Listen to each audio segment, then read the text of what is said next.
వెళదాం.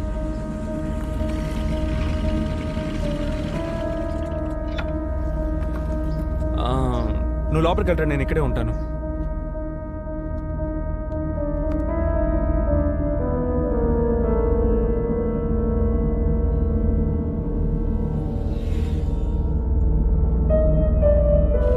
ఏంటి పైన ఏదైనా ప్రాబ్లమా? ఆర్గ్యూ చేస్తూ ఉన్నారేంటి? అదేం లేదు భరత్, అది వేరే మ్యాటర్. నువ్వు పోనీ. సరే ఓకే. సార్ సార్ మిమ్మల్ని లోపలికి పిలుస్తున్నారు.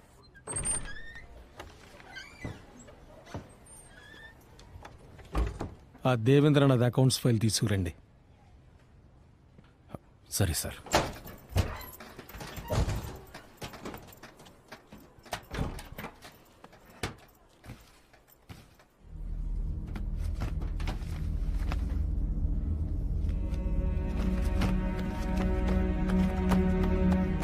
ఏంటన్నా ఏమైంది? ఏం వెతుకుతున్నారు? ఒక ముఖ్యమైన ఫైల్ రా, లాకర్లోనే పెట్టాను కానీ ఎక్కడ పెట్టారు? ఎక్కడైనా పెట్టి మర్చిపోయారా ఏంటి? నాకేమి మతి మరి. నువ్వు వెళ్ళరా. ఎందుకు టెన్షన్ అవుతున్నారు? మెల్లగా చూడండి, నేను వెతుకుతాను. ఏంటన్నా ఫైల్ దొరికిందా? అది నాకు తలనొప్పిగా ఉంది, ఇంటికి వెళుతున్నాను.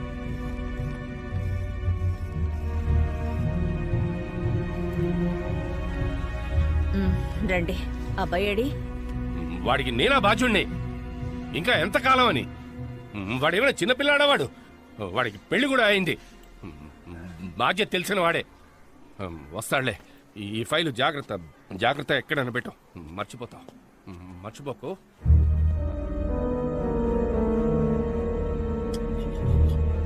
అత్తయ్య, ఆయన ఇంకా రాలేదు. ఫోన్ స్విచ్ ఆఫ్ లో ఉంది. ఆఫీస్ నంబర్ రాసి పెట్టాను, వెళ్ళి ఫోన్ చేయి. వెళ్ళు. హలో, చెప్పండి. భరత్ సార్ ఉన్నారా? బయలుదేరారు మేడం. ఓ, బయలుదేరేసారా? సరే, థ్యాంక్ యూ. ఒక్కరోజు లేట్ అయినందుకు ఈ పిల్ల ఎంత గాబరా పడుతుందో చూడండి. భోంచేస్తారా? ఈయనకేమైందో. మామయ్య అత్తయ్య మీద కోప్పట్టారు. అవునా? ఏం లేదు, ఆఫీస్లో ఫైల్ కనపట్లేదు, అందుకే టెన్షన్గా ఉన్నారు. పో.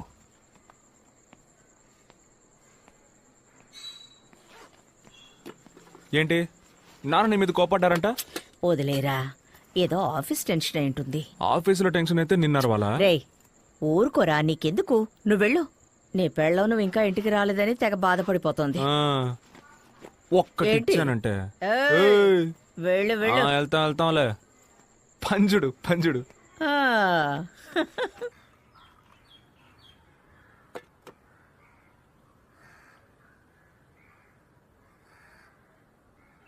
మావయ్య,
పోయిన వారం కూడా ఇంటికొచ్చాడు. ఎక్కడో పెట్టి మర్చిపోయానని నాతో అన్నాడు. డబ్బులేం కాదమ్మా, ఫైల్ ఎక్కడో పెట్టి మర్చిపోయారట. ఆయన దొంగతనం చేశారని చెప్తున్నారు. ఏమండి? ఏంటమ్మా? కళ్ళు తిరుగుతున్నాయి. కళ్ళు తిరుగుతున్నాయండి. కాసేపు పడుకో.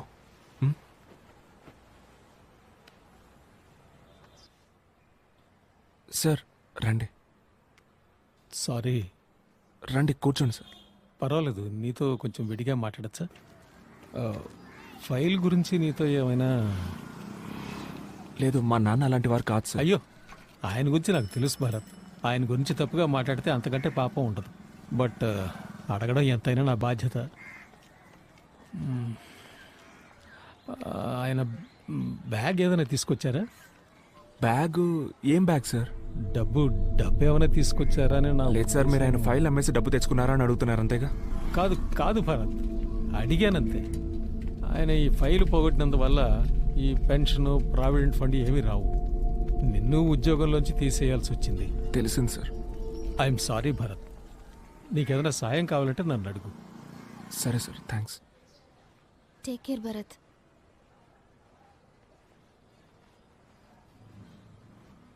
అమ్మ జాగ్రత్తరా. పడుకోలేదా? నేను ప్రెగ్నెంట్ అయ్యాను అనుకుంటాను.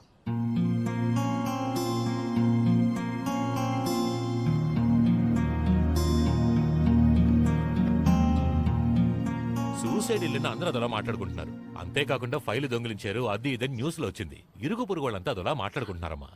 అందుకే మీరు ఓ వారం రోజుల్లో ఇల్లు ఖాళీ చేస్తే బాగుంటుంది. ఏమయ్యా, సడన్ గా ఖాళీ చేయమంటే ఎక్కడికి వెళ్ళాలయ్యా? మేము భరత్ సరిగ్గానే అద్దెస్తున్నాగా. వద్దయ్యా, నేను కూడా ఇక మెదట ఈ ఇంట్లో ఉండలేను. సరే.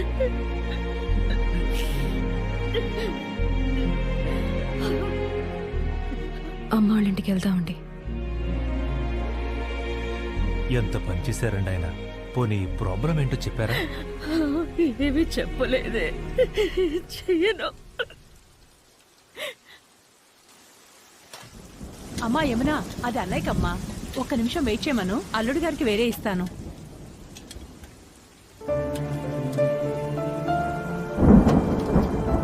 మనం ఇంకోంటికి వెళ్ళిపోదామండి. ఇవాళ్ళే. మీకు ఓకేగా? నాన్న లేరు, ఉన్న ఇల్లు లేదు, చేసిన ఉద్యోగం లేదు, అంతా తలకిందులైపోయి ఈరోజు ఎక్కడున్నావు? ఏమైందండి ఇంత లేట్ అయింది? ఏం లేదు, పద. భరత్, యమున ఇంకా భోంచేయలేదు, నీకోసం వెయిట్ చేస్తోంది. ఇద్దరు భోంచేయండి. ఎందుకు ఇంతసేపు భోజనం చేయకుండా ఉన్నావు?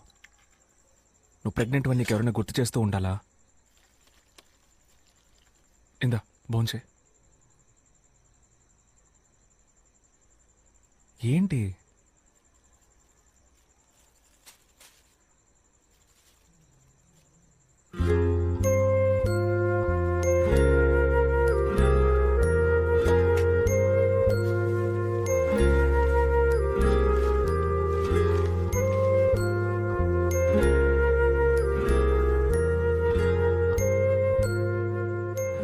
ఇలా డల్గా ఉంటే ఎలా అండి? మేమిద్దరం మిమ్మల్ని నమ్ముకునే ఉన్నాం. నేనెందుకు మా ఇంటి నుంచి వెళ్ళిపోతా అని చెప్పానంటే, నువ్వు కారణం లేకుండా చెప్పవు నాకు తెలుసేమున్నా. మనం అక్కడ ఉన్నప్పుడు ఎవరైనా మిమ్మల్ని ఒక్క మాట అన్నా, చులకనగా చూసినా మీరు బాధపడతారని భయపడ్డానండి. మా ఇంట్లో వాళ్ళందరూ మంచోళ్లే, నాకు వాళ్ళంటే ఇష్టం. కానీ వాళ్ళందరికంటే నాకు మీరిష్టం. నాకు పుట్టపోయే బిడ్డకి నా వాళ్ళందరూ కావాలి. అందుకే నేను నిన్నేమీ అడగలేదు కదేమన్నా. అదే ఇంకా బాధగా ఉంది. మా అమ్మ నుదుటి మీద బొట్టు లేదు. నేను తండ్రిని కాబోతున్నాను, కనీసం నవ్వలేకపోతున్నా. నువ్వు ప్రెగ్నెంట్వి, నిద్రపోవడానికి మంచి చోటు కూడా లేదు. ఏమండి మీరే ఏడిస్తే మరి? నేను ఇవన్నీ భరించలేకపోతున్నానేమన్నా, తట్టుకోలేకపోతున్నాను. మా నాన్న మీతోనే కొంచెం క్లోజ్గా ఉండేవారు. మీతో ఏమైనా చెప్పారా? ఇలా చేసుకోవడానికి ముందు మీకు ఏమైనా చెప్పారా? లేదు భరత్, నాకేం చెప్పలేదు. అంటే ఆ ఫైల్కి సంబంధించి మీతో ఏమైనా చెప్పారా? అలాంటిదేం లేదు.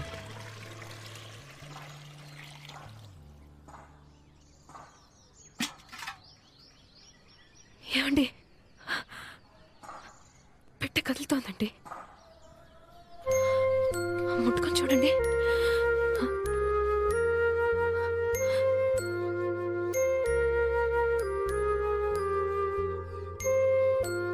నేను చెప్తున్నానని తప్పుగా అనుకోకండి.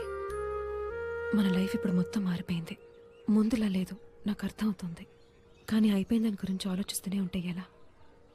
మన చుట్టూ జరిగే చిన్న చిన్న సంతోషాలని మిస్ అయిపోకూడదు కదండి. మా నాన్న ఈ పని ఎందుకు చేశారో నేను తెలుసుకోలేకపోయాను. అసలు ఏం జరిగిందో తెలుసుకోవడానికి ఎంతోమందిని అడిగాను. ఆయన 25 ఏళ్ళు పనిచేసిన ఆఫీస్, ఈ లోకం ఆయన ఒక దొంగ అనడం విని నా పాటికి నేను నా లైఫ్ చూసుకోలేకపోతున్నానేమన్నా. నా చుట్టూ జరిగే చిన్న చిన్న సంతోషాలను నేను పట్టించుకోలేకపోతున్నా. నీ మనసు బాధపడేలా ప్రవర్తించుంటే నన్ను క్షమించు. లేదండి, నేనా మాట. లేదు, పర్లేదు.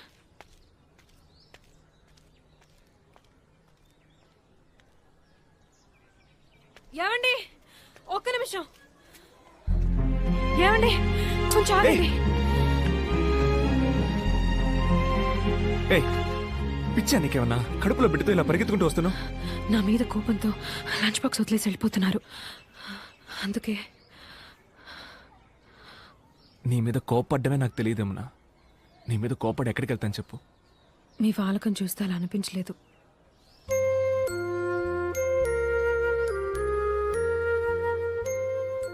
నా చిన్న చిన్న సంతోషాలు మొత్తం నువ్వే యమునా.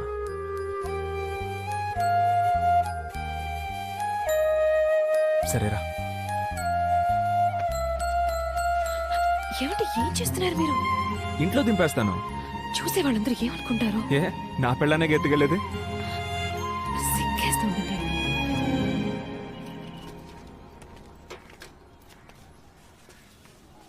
భరత్, సార్ నీతో కొంచెం విడిగా మాట్లాడాలి. నువ్వు ఆఫీస్కి వచ్చి అడిగినప్పుడు చెప్పలేని పరిస్థితి, అందుకే ఇక్కడికి వచ్చాను.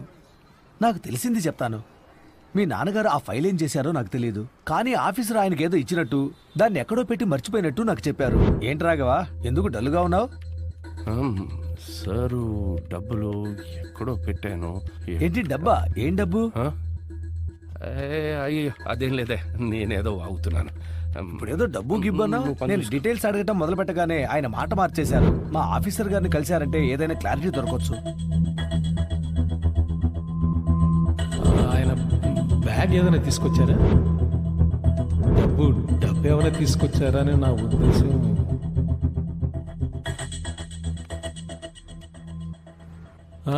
కూర్చో. చెప్పు భరత్. సార్, సార్ మీరు మా నాన్నకి డబ్బు ఏమైనా ఇచ్చుంచారా సార్? ఆయన దాన్ని మర్చిపోయి పోగొట్టారా? చెప్పండి సార్, నేను ఎవరితోనూ ఏమీ చెప్పను సార్. దయచేసి మీకు ఏమైనా తెలిస్తే చెప్పండి సార్. 5 కోట్లు. 5 కోట్ల? 5 కోట్లే. అది లేకపోతే ఇంకోటి కట్టండి అయ్యా తొందరగా. హలో రాఘవ, మీరు ఒకసారి మా ఇంటికి రాగలరా? ఇప్పుడే. మీ ఇంటికే కదా సార్? అవునండి. ఒక హాఫ్ అన్ అవర్లో రావచ్చా సార్? సార్, నాకు మీరు హెల్ప్ చేయాలి. చెప్పండి సార్. ఈ బ్యాగ్ కొన్ని రోజులు మీ దగ్గర ఉంచండి. ఓ అలాగే సార్. ఈ బ్యాగ్లో 5 CR ఉంది. నేను అడిగినప్పుడు ఇస్తే చాలు.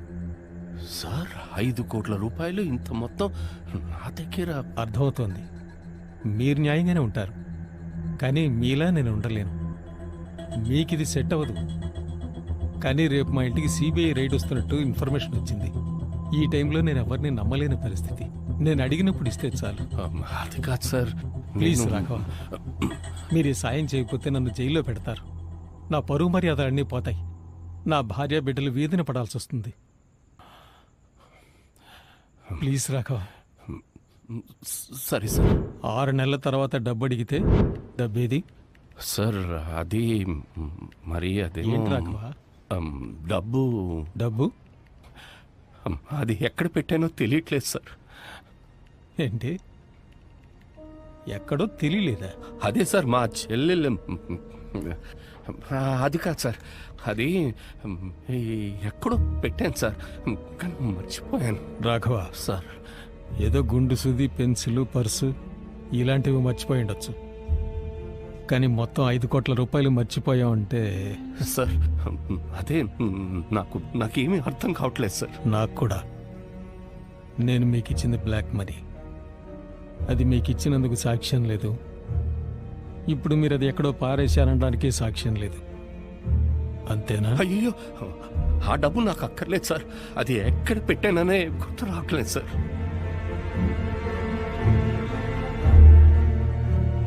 సరే మీరు వెళ్ళండి, సార్ వెళ్ళండి. లుక్ మిస్టర్ రాఘవ, డబ్బు ఎక్కువగా ఉండడం కూడా ప్రమాదమే. ఇవాళ బాగా ఆలోచించండి, రెస్ట్ తీసుకోండి, రిలాక్స్ అవ్వండి.